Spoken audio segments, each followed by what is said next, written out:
السلام علیکم ورحمۃ اللہ وبرکاتہ۔ آپ یوٹیوب چینل دیکھ رہے ہیں، میں اکرم خوشی۔ ہمارے معاشرے میں دستور ہے، بڑا گندا سا رواج ہے کہ ہم مسجد کو پکا ڈونیٹ کریں گے نا تو اس پہ لکھ دیں گے من جانب فلاں، قرآن شریف ڈونیٹ کریں گے تو اس پہ لکھا ہوگا من جانب فلاں۔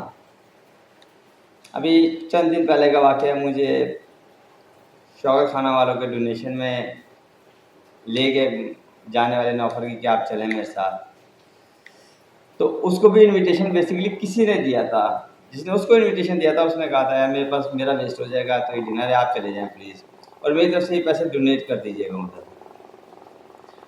تو ہم چلے گئے، تو جو بیسیکلی مجھے لے کر گیا تھا اس نے ان کے پیسے جب ڈونیٹ کیے نا تو اس نے خود بھی ایڈ کر دیے، اچھی خاصی ہینڈسم اماؤنٹ ایڈ کی اس نے۔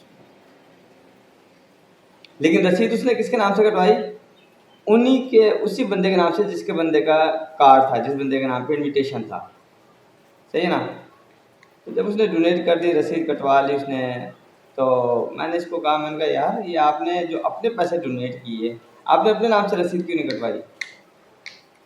کہتا خرم بھائی دینا کس کو ہے؟ میں نے کہا اللہ کو۔ کہتا تو اللہ اتنا لائل میں ہے، اس کو نہیں پتا کہ میں اس کو دے رہا ہوں، اس کو نہیں پتا میں اس کی رضا کے لیے دے رہا ہوں، تو why should I go to another receipt which I don't have to؟ Basically اگر میں اللہ کی رضا کے لیے کر رہا ہوں تو مجھے کوئی رسید کٹوانے کی ضرورت کوئی نہیں، مجھے دنیا کو دکھانے کی ضرورت کوئی نہیں، مجھے ان کو شوق خانہ والوں کو بتانے کی ضرورت کوئی نہیں کہ میں ڈونیٹ کر رہا ہوں، مجھے اس کو بتانے کی ضرورت کوئی نہیں ہے۔ بس اللہ کی رضا کے لیے کسی بھی طریقے سے جائے، خاموشی سے جائے، بس ایک ہاتھ سے جائے تو دوسرے ہاتھ کو پتہ ہی نہ لگے کہ اماؤنٹ کتنی کہی ہے۔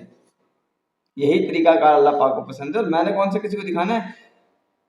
بات یہ ہے کہ اللہ پاک کی بارگاہ میں قبول ہو جائے۔ اگر کسی ایک بچے کی بھی زندگی، کسی ایک انسان کی زندگی بھی اس کے وسیلے سے بچ جاتی ہے تو سمجھے میں تو سفل ہو گیا نا۔ ہو یہ ایمان والے ہیں بھائی، ایسے لوگوں کی صحبتیں ڈھونڈا کرو۔ میں ڈھونڈتا ہوں میں ان لوگوں کی صحبتیں ڈھونڈتا ہوں جن کو بڑی بڑی گاڑیوں کا شوق کوئی نہیں ہے، میں ان لوگوں کی صحبت ڈھونڈتا ہوں جن کو دکھاوے کا شوق نہیں ہے، تاکہ میں ان جیسا رہوں، ان جیسا بنوں، اور قیامت کے دن اللہ پاک مجھے انہی لوگوں میں اٹھائے کہ یہ وہ خصوصیات ہیں جو آپ اقدس صلی اللہ علیہ وسلم کی خصوصیات ہیں۔ تو اگر میں ان میں اٹھا تو میں ممکن اللہ پاک مجھے آپ اقدس صلی اللہ علیہ وسلم کے ساتھ اٹھائیں کہ میرے نبی آپ کی صحبت والا بندہ ہے، اور مجھے ان کے ساتھ رکھیں۔ آپ سبھی چاہتے ہیں نا کہ آپ صلی اللہ علیہ وسلم کی صحبت آپ کو ملے، عمل نہیں ہے اس جیسا۔ حضرت ابو بکر صدیق رضی اللہ تعالیٰ عنہ کا وہ واقعہ ہے نا کہ ایک بوڑھی اماں کے گھر کی روزانہ صفائی ہو جاتی تھی، حضرت عمر بن خطاب نے دیکھا تو انہوں نے کہا اماں کون آتا ہے صفائی کرنے؟ اس نے کہا پتہ نہیں بیٹا، بس ایک آتا ہے وہ صبح صبح صفائی کرتا ہے، پانی کا گھڑا شڑا دھو کے بھرتا ہے اور چلا جاتا ہے۔ تو حضرت عمر بن خطاب حیران ہو گیا، اور ان کا آج میں جب بھی آتے تھے وہ پہلے ہو چکی ہوتی تھی کہ وہ منہ اندھیرے آ گئے۔ تو جب انہوں نے دیکھا تو وہ آئے تو حضرت ابو بکر رضی اللہ تعالیٰ عنہ جا رہے تھے، تو حضرت عمر بن خطاب نے کہا ابو بکر عمر تجھ تک نہیں پہنچ سکتا، دنیا کو دکھانے کے لیے عمل نہیں ہو رہا، اللہ کی رضا کے لیے عمل ہو رہا ہے۔ ہم تو 100 روپے چندہ بھی دیں تو 10 کو بتا دیتے ہیں کہ ہم نے یہ کیا۔ آئی واز شاک اس بندے پہ، اور یا اللہ میں نے کہا اللہ پاک مجھے بھی ایسا کرنا پروردگار کہ میں اس ہاتھ سے دوں تو اس ہاتھ کو بھی نہ پتہ ہو کہ کتنا دیا ہے۔ تو کوشش کریں ایسے دیا کریں۔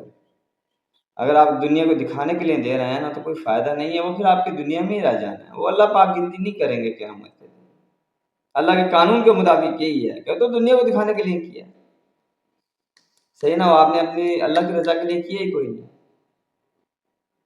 تو الحمدللہ میں خود اس پہ بڑا بلیو کرتا ہوں، I do my level best, پوری کوشش کرتا ہوں کہ اس کو پتہ بھی نہ لگے جس کے لیے میں کر رہا ہوں، پتہ بھی نہ لگے، کسی کو پتہ بھی نہ لگے کہ میں یہ کر رہا ہوں، ضرورت نہیں ہے۔ آپ وہ کہتے ہیں نا کسی کا ایک کھجور کسی کے اور پہاڑ کے برابر آ جائے گی، وہ ایسے آئے گی، ان حالات سے آئے گی، ان عملوں پہ آئے گی کہ جس نے عہد کا پہاڑ دیا اس نے تو ساری دنیا کو بتا دیا، ڈھنڈورا پیٹ دیا کہ میں نے۔